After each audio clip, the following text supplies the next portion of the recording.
Le trafic dans le détroit d'Ormuz. Et voici le graphique. Regardez bien. Avant le début de cette guerre, on avait environ 150 à 200 navires qui traversaient le détroit d'Ormuz. Puis, la guerre a éclaté, le 28 février, et le chiffre a chuté. Ensuite, on voit la poursuite du conflit, et après la signature du protocole d'accord, ça remonte. Pendant la guerre, on était tombé à environ 5 à 10 navires par jour. Aujourd'hui, au moment où on parle, on est plutôt autour de 15 à 20 navires par jour.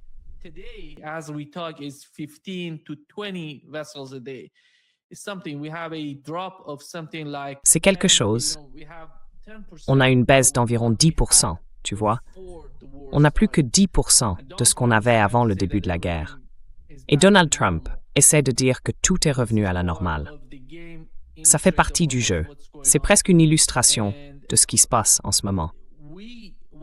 Et ce qu'on a appris aujourd'hui, c'est que demain, ils vont se rencontrer. Les États-Unis et l'Iran vont se rencontrer. Ce ne sera pas une discussion directe entre les deux parties. Ce sera indirect. Et du côté iranien, on confirme qu'une équipe technique iranienne va se rendre au Qatar. En gros, ils vont parler des avoirs gelés.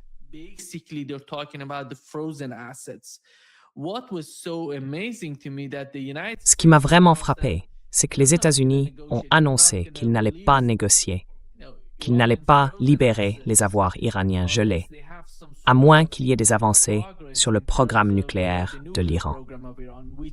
En gros, si vous vous souvenez des 14 points du protocole d'accord, il est dit qu'après avoir franchi une première étape, la deuxième concernerait justement le programme nucléaire et les sanctions contre les Iraniens. Les sanctions, vous savez, celles de l'AIEA, du Conseil de sécurité de l'ONU, les sanctions primaires et secondaires, tout ça dépend en grande partie du Congrès américain. Ce sera donc la prochaine étape, en lien avec le programme nucléaire iranien. Mais pour l'instant, les États-Unis répètent encore qu'il n'y aura rien de tout ça. Voyons ce qui se passera demain. Et concernant le détroit d'Ormuz et la situation là-bas, pensez-vous qu'on va encore assister, encore et encore, à ce genre d'attaque entre les États-Unis et l'Iran, chacun répondant à l'autre?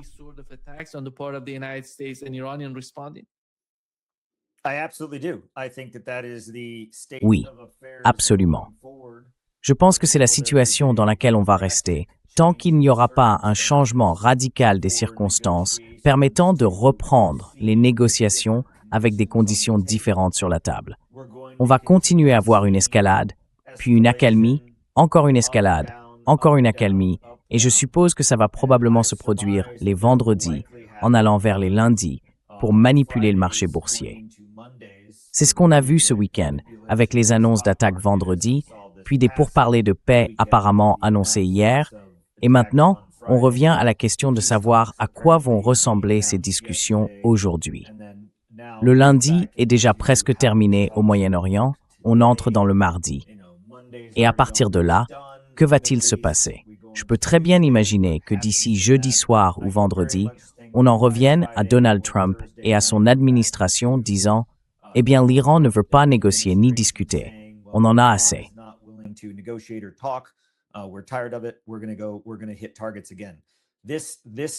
Nous allons y aller.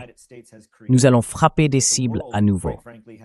Ce cycle que les États-Unis ont créé et que le monde, soyons honnêtes, a laissé faire, va continuer avec cette alternance d'escalade puis de désescalade, encore et encore. Mais ce qu'il faut bien comprendre, c'est qu'à chaque nouvelle escalade, les mesures prises deviennent plus importantes, surtout en termes d'effets secondaires et de conséquences. Dans cette dernière phase d'escalade, les répercussions qu'on observe ne se limitent pas forcément au Golfe lui-même, que ce soit le Golfe Persique ou les pays du Golfe, mais touchent toute la région. On voit maintenant l'Arabie saoudite armer et influencer l'alliance tribale du Hadramaout saoudien au Yémen. On voit que ce mouvement prend de l'ampleur et on voit aussi des incursions d'Israël, non seulement au Liban, dans la zone d'Hébron et du mont Hermon, mais désormais en Syrie, au-delà du plateau du Golan, jusque dans les régions d'Abdin et de Jamal, et encore plus à l'est.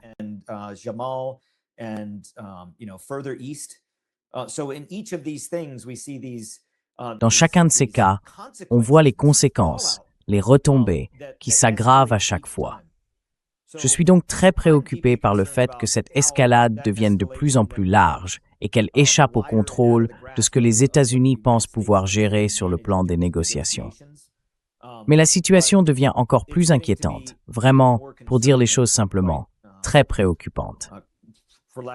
Oui, je pense que ce qu'on va observer tout au long de cette période de négociation ou de ce conflit latent entre les États-Unis et l'Iran, avec des poussées de tension plus vives, c'est une succession de discussions, d'escalades, de discussions, d'escalades, encore et encore. Et du côté américain, les États-Unis ne se montrent pas vraiment sincères ni transparents dans ces discussions, parce que, comme vous l'avez rappelé au début, le mémorandum d'accord fixe clairement certaines conditions préalables à d'autres conditions.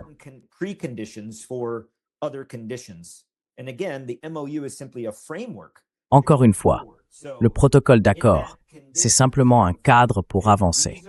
Donc, dans ce cadre, les conditions sur lesquelles on s'est mis d'accord pour aller de l'avant, c'est d'abord l'arrêt immédiat et permanent de la guerre sur tous les fronts, y compris au Liban. Et c'est écrit très clairement, hein? Or ça s'est pas produit. Ensuite, il y a la levée des avoirs gelés. Eh bien, apparemment, les États-Unis reviennent là-dessus en disant « Vous n'aurez pas les avoirs débloqués avant ceci ou cela ».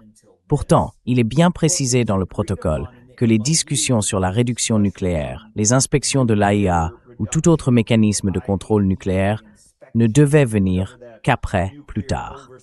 Et J.D. Vance l'a même réaffirmé dans ses déclarations après sa première rencontre en Suisse, en disant que la journée avait marqué, je cite, « un grand pas en avant ».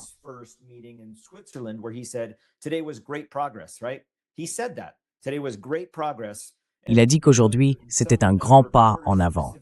Et tu sais, certains journalistes ont posé des questions précises sur les inspections et tout ça que J.D. Vance avait affirmé que l'Iran avait rejeté. Ils ont répondu « non, on n'a pas parlé de ça ». Et ensuite, J.D. Vance a dit « eh bien, les discussions sur les inspections, sur le programme nucléaire et sur la réduction ou la dilution de l'enrichissement, ça viendra plus tard. Pour l'instant, on se concentre sur la réouverture du détroit d'Ormuz et sur la satisfaction des premières exigences. D'accord? Donc quand on regarde ça, entre la situation d'il y a une semaine et demie et celle d'aujourd'hui, les combats au Liban continuent. Israël est toujours présent au Liban.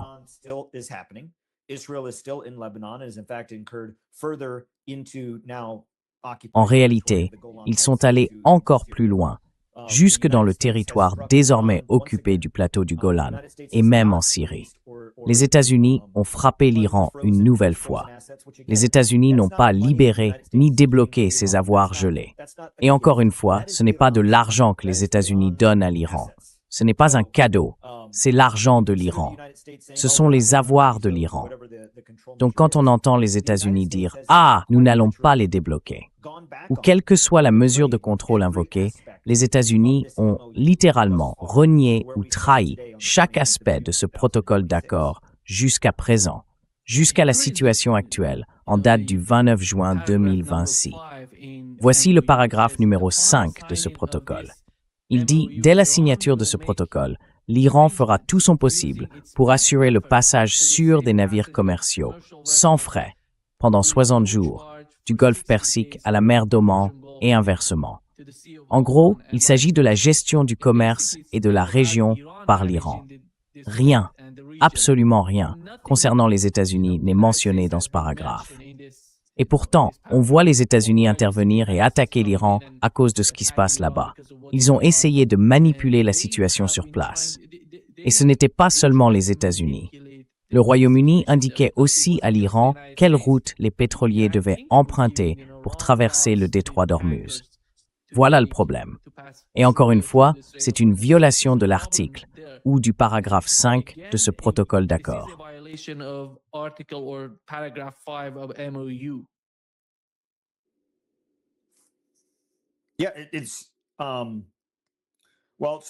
Oui, enfin, quand on regarde le détroit d'Ormuz, le graphique que vous avez montré au tout début est vraiment très parlant. Il éclaire bien la situation. Regardez combien de navires, combien de trafic passait par le détroit d'Ormuz.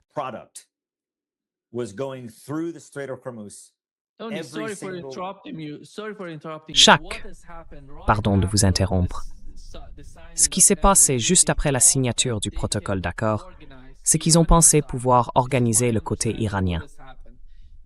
C'est comme ça que je comprends les choses. Ils ont cru qu'ils pouvaient organiser, qu'ils pouvaient contrôler le trafic dans le détroit d'Ormuz. Ensuite, ils ont laissé passer tous les navires, un par un. Et là, on a vu le nombre grimper, dépasser la 50aine de navires. Puis ils se sont rendus compte qu'on essayait, d'une certaine manière, de manipuler le commerce, d'utiliser d'autres routes que celles qui étaient prévues. C'est pour ça qu'on voit à nouveau un contrôle plus strict et une baisse du nombre de passages. Voilà, c'est comme ça que je comprends ce qui s'est passé. Allez-y. Pardon de vous avoir interrompu.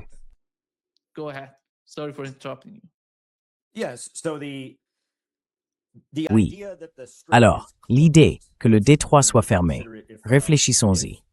Si je traverse la frontière entre les États-Unis et le Canada et que je dois montrer mon passeport, la frontière n'est pas fermée, mais elle est contrôlée, en gros, par les douanes et la police des frontières canadiennes, si je suis aux États-Unis et que je vais au Canada. Donc la frontière n'est pas fermée. Je dois simplement présenter mon passeport. Et imaginons que je sois sur une liste de personnes restreintes, que je n'ai pas le droit d'entrer au Canada. J'arrive à la frontière, je montre mon passeport et on me dit « Non, vous ne pouvez pas entrer ». Eh bien, la frontière n'est pas fermée. Elle est simplement fermée pour moi. Donc, le contrôle administratif, dans ce cas, dans cette analogie, est du côté canadien. La frontière est ouverte, mais il y a des restrictions. Et oui, il faut faire la queue pour passer.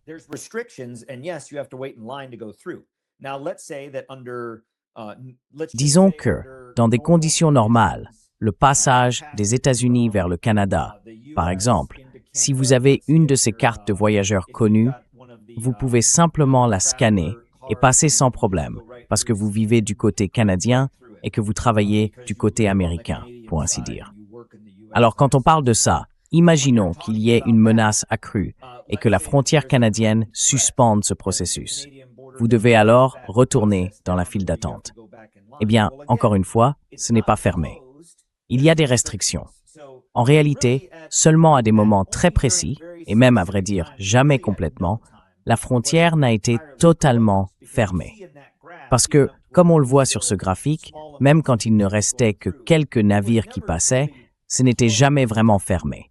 C'était soumis à des contraintes, à des restrictions, à des conditions imposées par l'Iran, mais est très clairement l'estuini est le backward d'Ormuz.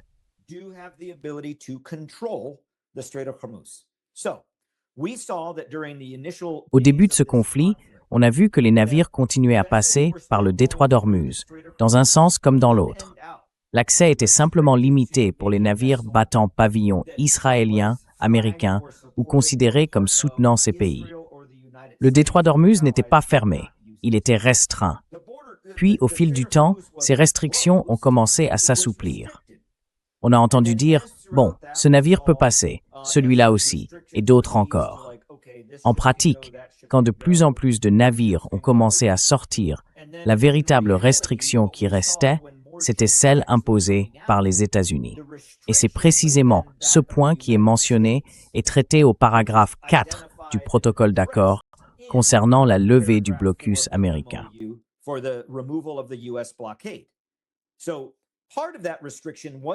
Une partie de cette restriction ne venait pas seulement des limites imposées à l'Iran pour le passage à travers le détroit d'Ormuz lui-même. Elle dépendait aussi de ce que les États-Unis autorisaient à passer, que ce soit en sortie ou en entrée. Le blocus à distance, ici même dans le golfe d'Oman, c'était l'œuvre des États-Unis. Et il y a eu de nombreux incidents où les États-Unis ont même neutralisé des navires, avec des avions d'attaque A-10 Warthog ou des hélicoptères Apache équipés de missiles Hellfire. Ils ont désactivé des navires qui tentaient de franchir ce blocus à distance. Donc, il faut voir la situation en termes de zones fermées, contrôlées ou restreintes.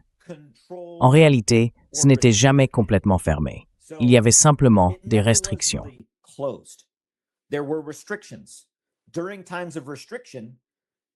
Pendant les périodes de restriction, une partie de cette restriction, pour être tout à fait franc, la plus contraignante, venait du blocus lointain des États-Unis. Rien ne pouvait entrer, et tout ce qui parvenait à sortir était soit renvoyé, soit bloqué. Donc si on regarde le flux, il n'a jamais été complètement interrompu. Maintenant, si on parle de l'Iran, il a la capacité d'exercer un certain contrôle, parce que, et c'est là que tout le monde doit bien comprendre, surtout les Américains qui regardent cette émission en pensant à l'implication militaire des États-Unis ou à la politique américaine telle qu'on la voit aujourd'hui. Le détroit d'Ormuz, avant même ce conflit, a toujours eu des dispositifs de contrôle pour le trafic maritime dans cette zone.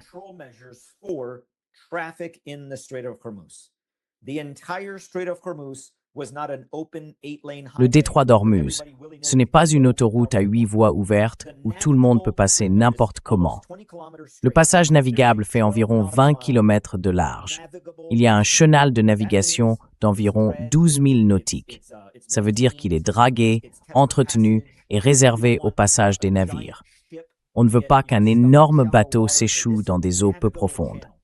Ce chenal navigable se trouve, pour ainsi dire, du côté iranien du détroit d'Ormuz. Il longe l'île de Keshm, juste ici, et passe par là. C'est par ce passage qu'on entre et qu'on sort. Il y a 2 voies dans cette zone.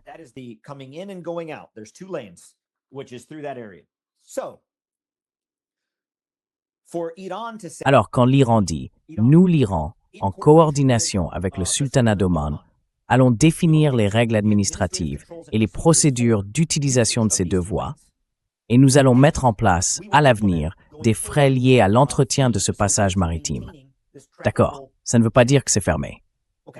Maintenant, quand ce navire venant de Singapour a essayé de passer, il n'a pas emprunté le chenal navigable autorisé, prédéfini, convenu bien avant le début de cette guerre, celui qu'on a toujours utilisé. Non, il a tenté de passer par ici, du côté omanais, en longeant les îles, la chaîne des îles de l'Isthme, en frôlant la côte et en descendant par là. Ça, ce n'est pas autorisé. Et ça ne l'a jamais été. Jamais. Alors, quand on regarde cette utilisation-là et qu'on se demande qui l'a soutenue,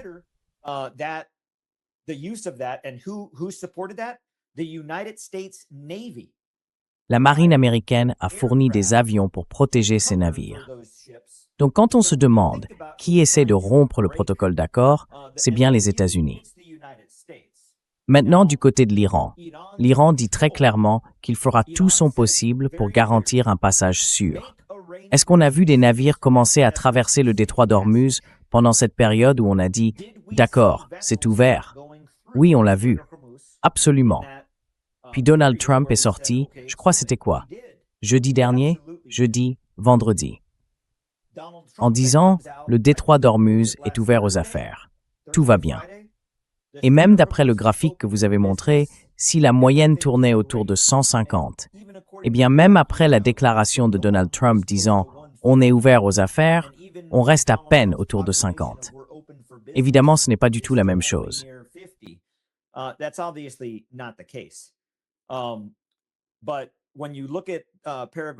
Mais quand on regarde précisément les paragraphes 4 et 5, est-ce que les États-Unis ont retiré leurs forces navales du golfe d'Oman? Non, ils étaient censés le faire. On ne l'a pas encore fait. Est-ce que l'Iran a complètement levé les restrictions ou les mesures de contrôle sur ce qui entre et sort du détroit d'Ormuz? Non. Mais la réalité, à partir de maintenant et pour toujours, c'est que ce passage de 12 000 nautiques, à double voie, entrée et sortie, à travers le détroit d'Ormuz, sera désormais maintenu sous contrôle administratif, un peu comme la personne qui vérifie votre passeport à la frontière canadienne. Mais là, c'est pour ce qui transite par le détroit d'Ormuz. C'est la nouvelle condition. C'est la nouvelle réalité.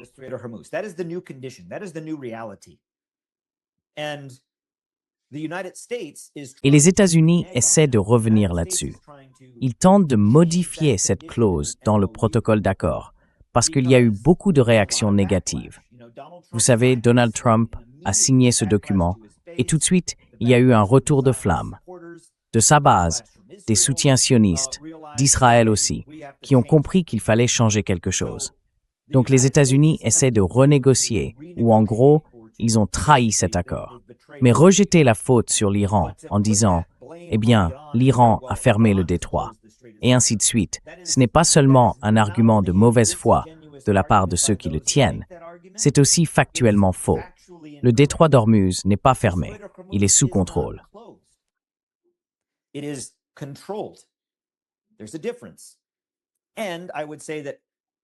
y a une différence.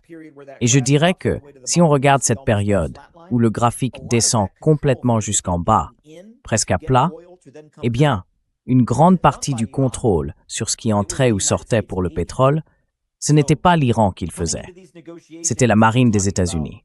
Donc quand on arrive à ces négociations et qu'on parle de contrôle, de fermeture, de qui fait quoi, il faut un vrai niveau de sincérité, d'honnêteté et de transparence si on veut un jour parvenir à un accord. Maintenant, pour le détroit d'Ormuz, est-ce que l'Iran, Oman et très probablement les Émirats arabes unis devraient avoir un mécanisme de gestion tripartite pour l'administration du détroit? Absolument.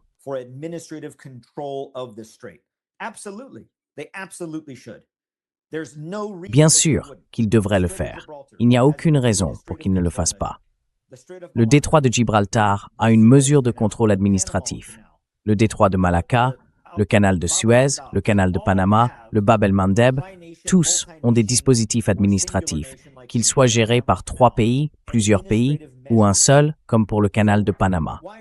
Alors pourquoi ça ne devrait pas exister ici aussi? Mais dire que le fait que l'Iran mette en place une mesure de contrôle administratif pour assurer la fluidité du trafic commercial signifie que le détroit est fermé, c'est tout simplement faux. Et les États-Unis utilisent ce récit comme prétexte pour frapper l'Iran, en prétendant que l'Iran a trahi ou renié l'accord, alors que ce n'est pas le cas. C'est factuellement incorrect de le dire.